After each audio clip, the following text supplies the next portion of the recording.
Hey, Real Nerds listeners, your favorite host Ryan here to remind you that social media is great. How great is it? There's many ways you can find the Real Nerds on social media. You can download us on iTunes. You can listen to us streaming on Stitcher Radio. You can call us 720-6nerds5. Aw man, our website is so cool. You can visit our website, realnerdspodcast.com. You want to leave some fan mail? Oh, that's so easy, realnerds@gmail.com. Twitter? We got it, @real_nerds. You can even like us on Facebook. Thank you so much, and hey, enjoy the show.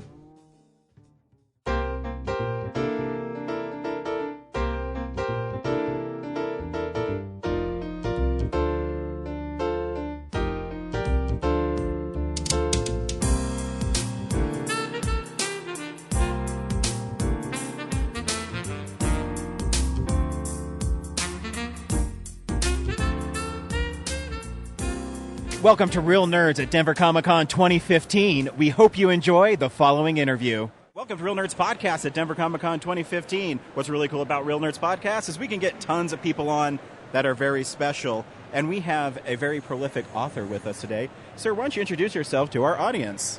Well, I don't know. You called me sir, but I'm Kevin J. Anderson. I've written a whole bunch of Dune books and Star Wars books and X-Files books and Batman and Superman and my own science fiction series. I've got one called The Dark Between the Stars that's on the Hugo ballot this year, nominated for Best Science Fiction Novel. I've written a bunch of comic books. See, I can't even remember all of my stuff. I just do whatever the next deadline is. And I'm also the publisher of Wordfire Press, which is a medium-sized press here in Colorado, and we've got about 250 titles out, my own backlist, plus a lot of authors, Mike Resnick, Tracy Hickman, David Farland, Jody Lynn Nye, Mike Stackpole, lots of other author friends of mine, and we're bringing their books out. So you would say you're prolific and busy. Absolutely busy. People go, well, don't you have a real life? I go, yeah, it's writing. I have my imaginary friends. I spend all the time with them and do terrible things to them, I think. So take us through your writing process. How do you come up with ideas, and then how do you apply them to your stories? Well, the best inspiration for ideas, I find, is a signed contract and a deadline. And I have like 4 or 5 books in the works right now of different types. I've got a book called Navigators of Dune that I'm writing with Brian Herbert. That's the latest Dune book. I've got the 3rd book in my the trilogy that started with The Dark Between the Stars. So that's an 800-page book that I have to write in about 2 months because I'm going to Australia for a book signing tour, and I got to get it done before I go. I'm writing some comics. I've got a new book called Clockwork Lives that I wrote with Neil Peart, the drummer from Rush. So it's based on some of the Rush songs, and we wrote that one together. It's a steampunk fantasy adventure, and I just love it. It's one of my favorite books that I've ever written. And we're publishing about 5 books a month, so I'm working through all the production and working with authors and trying to get book reviews done. And it's also getting to be summer hiking season here in Colorado, and I look at the mountains and go, I really want to be out there. Well, not so much now. We've got about a foot of snow in the past 3 weeks, so that put that off by a little while. So how do you find time to do anything else like sleep? I didn't say I put that into my day. I sleep about 6 hours a day. That's kind of what I've settled into. But I try to multi-process because I love hiking, like I said. But I write my books when I've got a tape recorder or a digital recorder. So I go off on the trails in Colorado, and I'm walking along for 15 miles, and I'll write 6 chapters while I'm out. I'll dictate it instead of typing it. And then I edit on airplanes. I'm doing like 15 of these shows like Denver Comic Con this year. So I have to work in the hotel room. I have to work on the plane. People ask me, like, I'm going to Dallas next weekend for Dallas Comic Con. So am I spending an extra couple of days to see Dallas? No, I'm spending every minute in my hotel room, I think. What do you enjoy writing more, novels or comics? Novels, I think, because it's all so immersive for me, because I get to describe everything. I get to do all the dialogue and write it the way I want to write it. Comics are still really exciting because when I work closely with the artist and I get the sketches back, so I see, oh, that's what he thought I thought it would look like, and it's really cool. Or we'll work with things to design ships and characters, and just seeing the visual representation of what the story I came up with is pretty satisfying. But I really do write more novels than comics. I write more novels than short stories. That's kind of where my brain lies in the big canvas of things. Do you find it difficult to write novels about Batman because it's so so much larger of a scale, or is it easier because you can get more into his psyche and? Yeah. Well, I get a lot of free comics when I'm writing books about Batman. Now, what's really hard is to write a novel if you think you're trying to take into account all 7,600,000 previous issues and storylines that have been done. I did one book called Enemies and Allies, which is the first meeting of Batman and Superman in the 1950s during the Cold War. So it was kind of a standalone thing, and I just did a lot of background research. And I like to get into Batman's head and Superman's head, or Bruce Wayne's head, or Kal-El's head. As a fanboy, this sort of lets me play with the heroes that I grew up with, and I really have fun with it. Is Superman really hard to write for? I imagine him being the hardest character to write for in the medium. Well, he was at first, except I started to get to realize inside his mind that this is Kal-El, the guy that's from Krypton. He's an outsider, he's an alien, and he's got these amazing superpowers, and he can rescue people all the time. But what you really key into is that he's kind of like Pinocchio. He just wants to be a real normal person. He wants to be Clark Kent. He wants to be the small-town boy from Smallville. He doesn't really want to have the weight of the world on his shoulders and rescue everybody, but that falls to him because he's got the powers. He's not going to ignore these kids in a burning building. But what he really wants to be is a Clark Kent, a normal guy. But on the other hand, Bruce Wayne, I think, wants to really be Batman. What he really wants to be is to be in that suit and out bashing heads together and being a vigilante. And I've got a scene in Enemies and Allies where he's like down in the Batcave. He's trying to solve something, and he's got part of his bat suit on, and he's working on things. But he has to go to a charity fundraiser and dress up in a tux and be Bruce Wayne. And Alfred comes down to get him, and Bruce Wayne thinks, okay, now it's time to put on my mask. Because the Bruce Wayne part is the fake part, but Batman is who he really is. And so, this is I can only talk about this stuff on a fanboy podcast. You can't do this at like a normal newspaper interview, right? Because they just glaze over. So this is cool. Thanks for Real Nerds. Oh, no, it's fascinating to me because I'm not the biggest Superman fan. And I think it's because he's been around so long, and I think he's so difficult to write for. And I think it's a fascinating process when writers can get it right. Because... And that leads to my next question. So you're writing for DC, and do they have specific things they won't let you do with Superman or Batman, or do they let you kind of write your story and then look at it and say, well, he can't do this and he can't do that? Well, I'll be clear. The books that I wrote were I don't remember, like 8 years ago or so, and they've kind of canceled their book line, so I'm not working on the novels anymore. Yeah. But when I did write them, they were very good about, these are novels, they're kind of off in their own universe.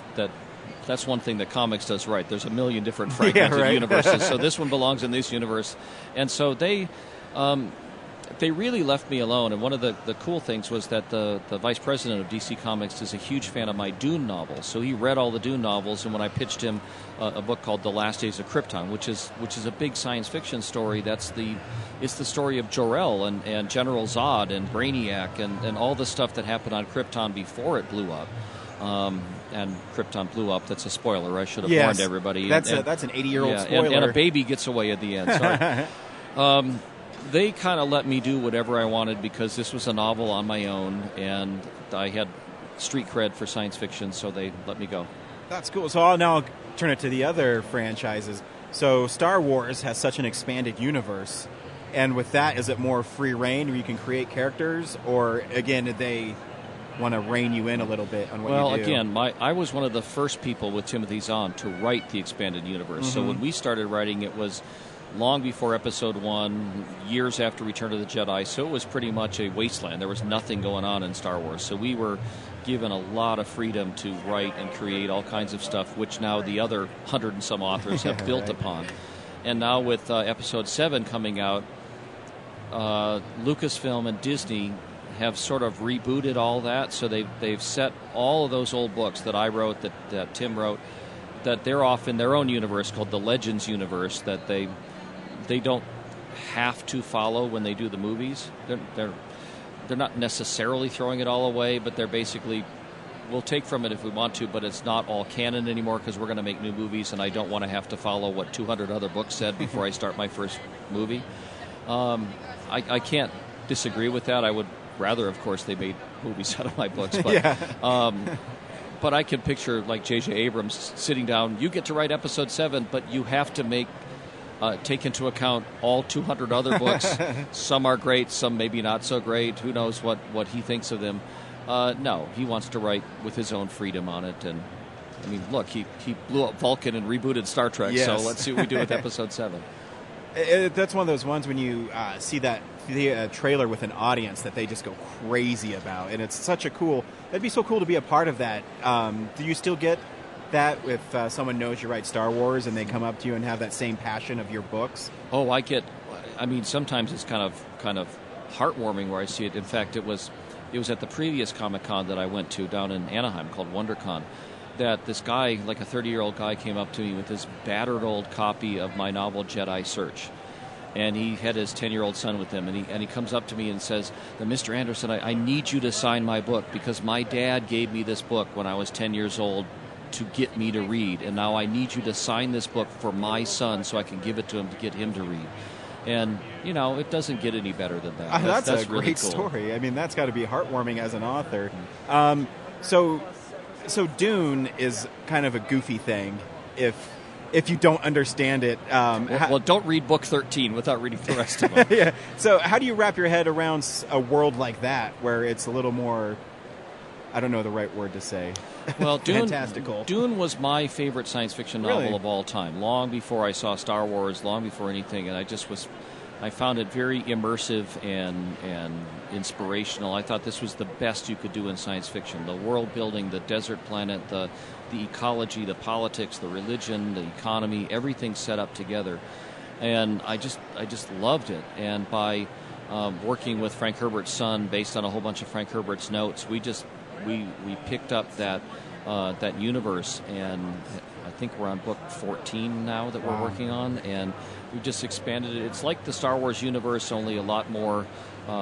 There's more politics and economics and ecology. There's a lot more questions that you can ask with it, and it just is really immersive to me. You can get into it, and I love telling those stories. And Brian Herbert and I are great friends, and we love working together. Very cool. So do you use those to help fuel your original works? I don't know how, like you write those as like so people recognize it's it. Like and my day job. Yeah, and then they recognize your name and they're able to pick up your other stuff as well. Does that help? It is certainly because of I've got millions of Star Wars books and millions of Dune books and X-Files books and everything. So if that's all they want to read, then great. But a lot of those readers like the Star Wars books or the Dune books, and so they'll notice my name and they'll pick up something else, and then they'll pick up something else. So there's a lot of like a halo effect that people will notice my works above maybe some other author that they haven't heard of. I've got a book, I mentioned it earlier, Clockwork Lives, and previously I did Clockwork Angels with the drummer from Rush. He's been a fan of mine because my first book was dedicated to one of their albums. And so we've known each other for 25 years, and working with him to develop a universe that they go on to write songs about that's on their latest album, that's really cool for me. And what can I say? I'm a fanboy, and this is the best job in the world. How surreal is that, though? You dedicate a book to Rush and their album, and then he's like, we should work together on something. Well, it took about 25 years to go around to that. But no, we did a short story together, and he's been a good friend. And his stuff inspired me so much that it's cool to come full circle. And right now I commute to work in the Star Wars universe or the Dune universe or this Clockwork universe I've created with Rush, or writing Batman and Superman. And if I could go back in time and tell my 12-year-old nerd boy fan, guess what you're going to get to do when you grow up, I don't think I'd believe it. That's just an amazing story. So so who's your favorite character then to write for? Do you have a favorite character that you... Oh, come on. It's like hello, who's your favorite kid? And throw them all out. It's the first one, always. It's the one I'm working on right now is probably the favorite one, because that's the one that I'm living with, spending all my time with. I mean, I'm this book called Eternity's Mine. That's the third book after The Dark Between the Stars. So I think I've got 34 point of view characters in that, 130 chapters, and they're all... It's like Game of Thrones with planets. Well, except I'm finishing mine. Yeah, right. So I'm spending a lot of time with those characters, and it's a different character for each chapter, so I'm basically able to go slumming through the entire universe and spend time with good guys and bad guys and competent people and screw-ups, and it's a slice of life in a whole galaxy, and right now that's what I'm in the middle of doing. Is it more fun to write bad guys or good guys? Oh, absolutely, the bad guys. Is it because you can go to a place you don't have to worry about and it's just a character? Well, the bad guys usually try to accomplish something. They want to take over the world. They want to wipe out this, or they want to change something. And the good guy is usually reactive. Mm-hmm. It's like, oh, the bad guy's there. I better fight him. No, that doesn't mean good guys can't be interesting, but just really the bad guy usually has some interesting scheme that you can get your head around. And I've got one other character that I really am fond of. I have a great time with him, where he's Dan Shambles' zombie PI. He's back from the dead and back on the case, so he solves crimes with vampires and ghosts and mummies and werewolves. And in fact, I got a short story collection now called Working Stiff with all of his cases in it. And one of the cases is set at a big pop culture cosplay con, where a 501st Stormtrooper is found dead with a stake driven through his heart, and the only witness is a Klingon. So we've got that whole thing that brings in all of my con experience that I've been going to con since I was 11 years old.